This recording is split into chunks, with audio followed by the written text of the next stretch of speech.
Ketemu lagi sama saya Nino di Single Dong di Pos Kita TV.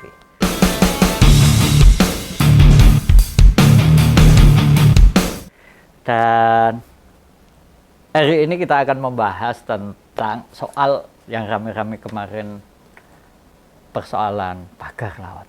Wih, gila. Indonesia ini memang unik sekali ya. Laut saja bisa dipagari, luar biasa. Ada yang bilang kalau di medsos itu bilangnya gitu, kalau laut dipagari berarti langit itu kemudian dikasih ternit, kemudian daratan bisa di keramik dan lain sebagainya, kemudian dikuasai orang-orang yang berduit.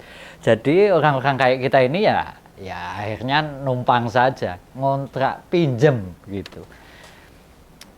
Ini memang agak aneh sih, dan pemagaran di Kabupaten Tangerang itu nggak tanggung-tanggung, gila. Pengen tahu panjangnya? 30 km, dan per meternya itu kalau nggak salah dibutuhkan biaya sekitar 420.000. Uang jasanya per meternya itu nelayan yang membantu buat pagar itu 100.000, sehingga per meter total dibutuhkan uang 520.000. Kalau dikalikan sepanjang 30.000 meter itu jadi berapa coba? Wow,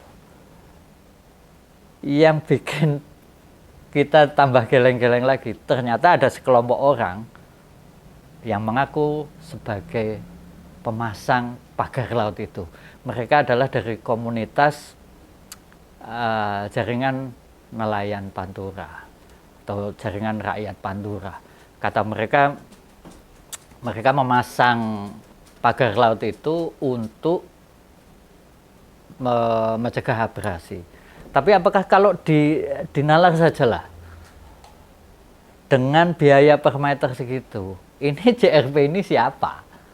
Kok tiba-tiba mengaku bahwa mereka berinisiatif memasang, mereka kok ya mau-maunya keluar duit. Kemampuan mereka apa sih sebetulnya? Dan apakah kalau kita lihat orang-orangnya, apa kita percaya mereka yang ngeluarin duit buat masang-masang pagar itu? Ini ya agak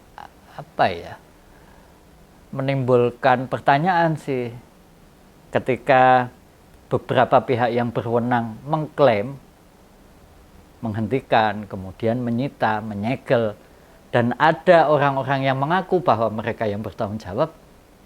Kenapa si kawan-kawan JRP ini nggak dipanggil, nggak dimintai keterangan, nggak diundang misalnya, atau didatangilah sekretariatnya untuk digali apa sih yang membuat mereka kemudian tiba-tiba tergerak memasang pagar laut hingga sepanjang 30.000 meter atau 30 km. Dan kalau toh pun karena demi menjaga abrasi, kenapa waktu awal-awal muncul di tahun, atau tepatnya di Agustus tahun lalu, itu mereka nggak nongol sama sekali. Kemudian dari berbagai instansi pada bulan November juga melakukan pengecekan ulang, panjang pagar lautnya sudah bertambah. JRP ini nggak ada sama sekali.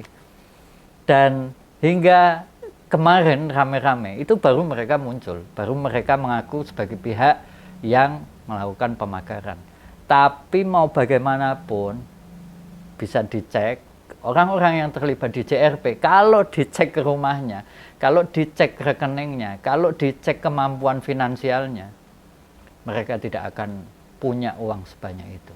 Karena berdasar kalkulasi, kalau beberapa pihak mengungkapkan itu menghabiskan uang 5 miliar. Tapi kalau dari hitung-hitungan 520.000 dikalikan 30.000 meter, itu jumlahnya wow, besar sekali, gede banget lah. bisa sampai 10 miliar lebih. Dan ini tentu harus kita pertanyakan, siapa atau adakah pihak-pihak lain yang sebetulnya bermain di belakang mereka, ya kan? Siapa orang-orang yang tiba-tiba bisa menyuruh mereka untuk mengakui bahwa itu mereka lakukan. Oh iya, satu institusi yang harus kita akui atau perlu kita acungi jempol adalah Ormas Keagamaan Muhammadiyah. Jadi baru satu ormas yang mengajukan somasi, dan atas somasi yang diajukan Muhammadiyah, JRP ini sama sekali tidak kemudian merespon atau mendatangi PP Muhammadiyah untuk mengklarifikasi apa sih yang mereka maui ketika memagari itu.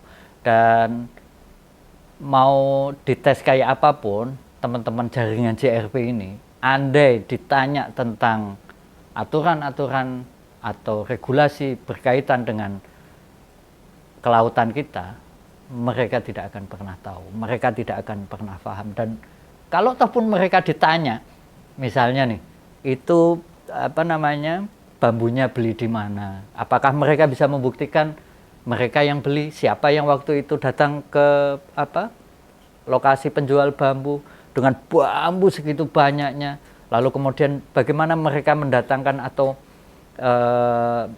membeli paranet, di mana mereka membeli. Saya yakin mereka nggak akan bisa membuktikan, karena di sini terlihat betul ada sebuah skenario besar, ada kepentingan pengusaha gede lah, pengusaha kakap yang disinyalir memang punya keinginan besar mereklamasi atau membuat daratan baru karena demi kepentingan membuat kota baru di sana.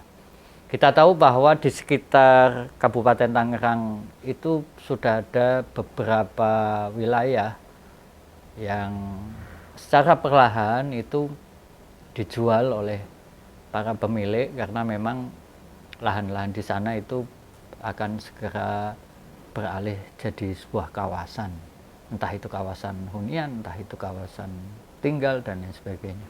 Nah, sampai hari ini kita belum atau paling tidak ketika saya melakukan tapping, kita belum dengar pernyataan resmi dari pemerintah, baik itu Kementerian Kelautan dan Perikanan, baik itu dari Bakamla, baik itu dari misalnya Sekretariat Presiden dan lain sebagainya. Nggak tahu ini mau sampai kapan hal kayak begini dibiarkan, karena laut meskipun itu isinya air, itu tetap punya sumber daya, artinya entah itu kerang, entah itu rumput laut, entah itu keragaman hayati, hewani dan lain sebagainya. Dan kawasan itu tentu ada pemiliknya, yaitu negara Indonesia.